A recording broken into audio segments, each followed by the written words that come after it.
Shalom, kali ini kita akan membahas satu tema, yaitu sembuh dari jiwa yang sakit atau yang lelah.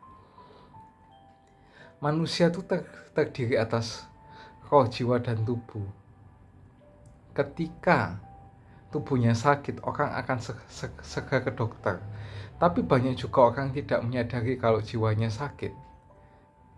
Ketika manusia tidak dipimpin oleh roh, maka jiwa yang berkuasa atas hidupnya. Jiwa terdiri dari pikiran, perasaan, dan kehendak. Apa yang dirasakan kemudian dipikirkan dan dilakukan, itulah yang namanya kehendak.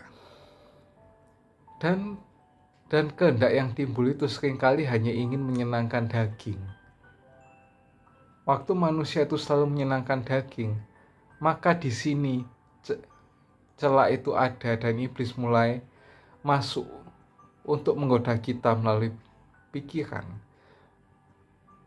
Pada waktu itu kita melakukan apa yang menjadi kehendak kita dan kita mengalami jalan buntu. Kita akan mengalami stres dan akan berlanjut menjadi depresi. Orang depresi perilakunya seperti orang kerasukan setan. Orang depresi itu jiwanya sakit atau lelah. Apa ciri-cirinya orang jiwanya sakit atau lelah? Itu seperti yang di Markus 5 ayat 1 sampai yang kelima.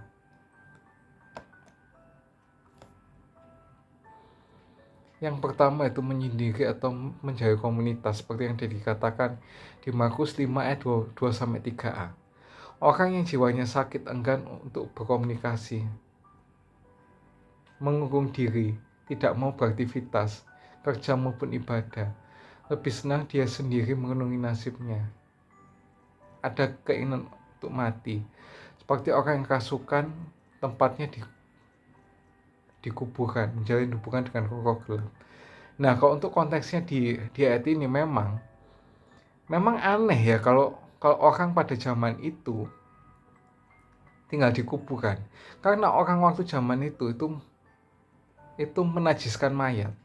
Dia nggak mau nggak mau deket-deket sama mayat. Maka dia mau jauh-jauh itu. Makanya karena dia lagi nggak benar itu, maka akhirnya dia lagi kerasukan, maka dia ada di kuburan. Yang kedua, sifatnya tidak bisa dikendalikan. Markus 5 ayat 3b sampai 4. Orang jiwanya sakit atau keras kepala itu susah dikendalikan. Dinasihati, diberikan saran, bahkan disampaikan firman Tuhan, bahkan selalu dibantah. Yang ketiga, yaitu tidak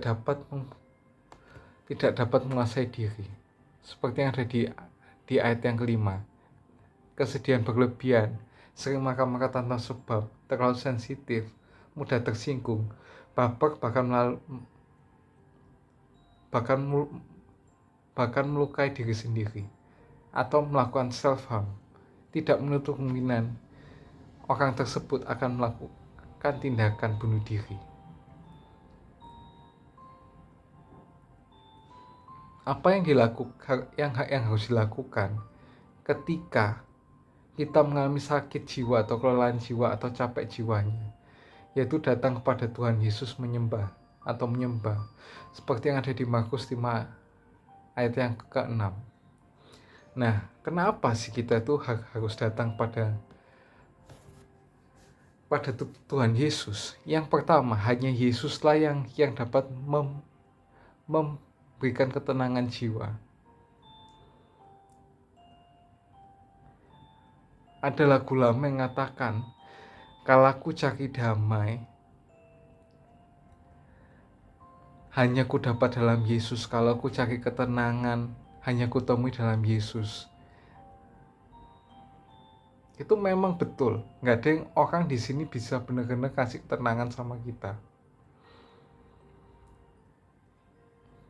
Baik yang memang bahasa kasihnya quality time maupun physical touch atau bahkan word, itu nggak bakal bisa kasih ketenangan itu. Matius 8:11 ayat 28 sampai 30. Marilah kepadaku semua yang letih lesu dan beban berat, aku akan memberikan kelegaan kepadamu. Pikulah yang kupasang dan belajarlah kepadaku, karena aku lemah lembut dan rendah hati, dan jiwamu akan mendapatkan ketenangan. Sebab kuk yang kupasang itu enak dan bebanku itu ringan. Yang kedua, kenapa sih kita tuh harus datang pada Tuhan Yesus? Karena apa? Tuhan Yesus itu memperdulikan kita, seperti yang di Markus 5 ayat 7-8. Ketika manusia tidak peduli pada waktu kita terpuruk, bahkan tidak mau tahu kalau kita lagi terpuruk. Cuma Tuhan Yesus yang mau mengerti dan peduli di setiap persoalan kita. Yang ketiga, hanya Tuhan Yesus yang bisa melepaskan kita dari masalah, seperti yang ada di Markus 5 ayat ke-9. Di situ apa? Dia bilangnya kan namanya legion. Karena banyak, itu masalah, artinya masalah yang datang yang bertubi-tubi. Termasuk apa? Masalah yang bukan cuma masalah kehidupan kita, yang masalah ekonomi, masalah keluarga dan sebagainya yang bisa dilepaskan dari Tuhan. Tapi masalah kita, masalah dosa-dosa kita, itu Tuhan bisa selesaikan, terutama dengan karya salibnya. Dia memberikan terobosan kepada kita yang buntu terhadap masalah dosa itu, sehingga kita bisa menyelesaikan masalah dosa itu dan hubungan kita sama Tuhan jadi tetap baik. Yang terakhir, kenapa kita harus datang pada Tuhan Yesus? Karena kita berharga di mata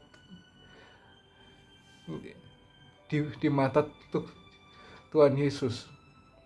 Seperti yang ada di Markus 5 ayat 11-13. Tuhan Yesus mau mati untuk menebus kita dari dosa dan merebut kita dari cengkraman iblis. Tuhan Yesus tidak rela kalau ada orang yang terhilang atau binasa karena banyaknya masalah yang menghimpitnya. Apapun akan dilakukan Tuhan Yesus untuk menolong kita, meskipun nggak bakal langsung hilang gitu masalahnya. Kita mungkin cuma dikasih kekuatan, ngasih hikmat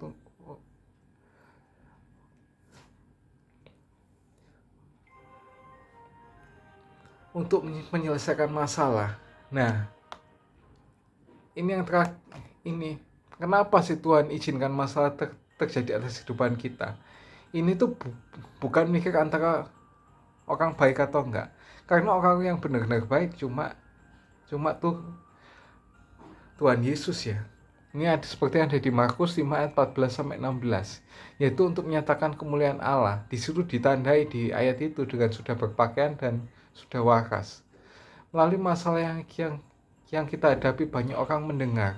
Di situ ditandai dengan apa? Menceritakan hal itu di kota-kota dan kampung di sekitarnya. Lalu keluarlah orang untuk melihat apa yang terjadi dan datang pada Tuhan Yesus. Nah, yang terakhir, apa yang harus kita lakukan setelah mendapat pertolongan dari Tuhan? Yaitu bersaksi, seperti yang ada di Markus 5 ayat 18-20. Nah, itu orang yang kerasukan itu kan nggak boleh mengikuti Yesus, tapi disuruh menyaksikan apa yang telah diperbuat oleh Tuhan Yesus itu kepada orang-orang di kota lain, tetangganya, temannya, dan sebagainya itu. Berbahagialah siapa orang yang membaca dan mendengar firman Tuhan, menyimpan dalam hatinya, merenungkan dan melakukannya dalam kehidupan sehari-hari. Ya, sama seperti orang bijaksana yang mendirikan rumah di atas batu. Apabila ada angin, maka rumah itu tidak akan roboh.